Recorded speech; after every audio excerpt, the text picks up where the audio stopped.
नमस्कार, welcome to chaat with राजन। आइ हम बात करब I2U2 समिट के बारे में जे हाल ही में पेपर में चर्चा में आयल रहे। I2U2 के चर्चा में एहि खातिर आयल है कि अगला महीना माने जुलाई में 2022 के जुलाई में I2U2 समिट के पहिल बैसक होय वाला छै।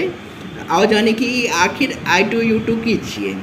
I2U2 इनिशिएटिव के स्थापना भेल रहे इजरायल आ संयुक्त अरब अमीरात के बीच में अक्टूबर 2021 में जे अब्राहम एकॉर्ड भेल रहे। तकर बाद सुरक्षा, इंफ्रास्ट्रक्चर आ ट्रांसपोर्ट से संबंधित मुद्दा सबके सहयोग लेल इजरायल, संयुक्त अरब अमीरात, भारत आ अमेरिका के बीच में एकटा संधि भेल है जकरा I2U2 समिट के नाम से जानल जाए छै। जखन एकर स्थापना भेल रहे तऽ एकरा international forum for economic cooperation नाम से जानल जाए रहे, जकरा वेस्ट एशियन क्वाड सेहो कहल गेलै। कियाकि एकटा क्वाड पहिनो छै जाहिमे अमेरिका, जापान, भारत और ऑस्ट्रेलिया छै। एकरा दोसर क्वाड वेस्ट एशियन क्वाड कहल गेलै, जाहिमे 4टा देश छै, इजराइल, यूनाइटेड अरब अमीरात मतलब UAE, अमेरिका आ इंडिया।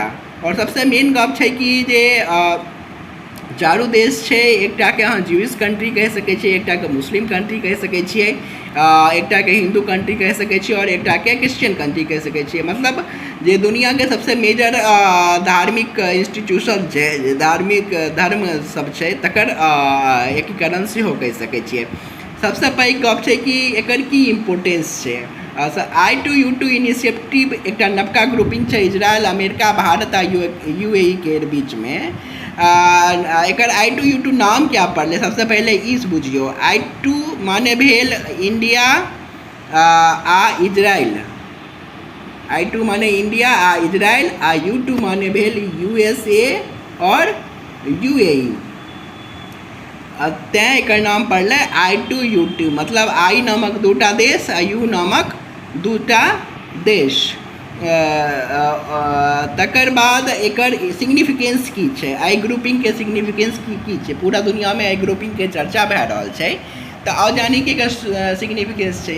ई चारू जे देश छै I2U2 में, इजराइल, अमेरिका, भारत आ UAE, चारों के बीच सुरक्षा सहयोग के संभावना बहुत ज़्यादा बेसी छै।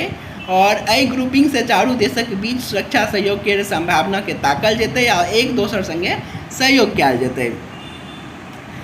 टेक्नोलॉजी हब सेहो छै ई चारू देश, बायोटेक्नोलॉजी पर सेहो बहुत काज भए रहल छै ई सब चारू देश में। तैं ओहो क्षेत्र में सहयोगक एकटा मुख्य आधार बनै छै। एहि चारू देश में बहुत स्तर पर सहयोग भए सकैए। ई सब देश बहुत रास स्तर पर एक दूसरा संगे सहयोग कऽ सकैए, चाहे टेक्नोलॉजी होय या व्यापार होय, जलवायु होय या कोनो महामारी से लड़ब, फूड सिक्योरिटी पर सेहो आपस में सहयोग भए सकैए।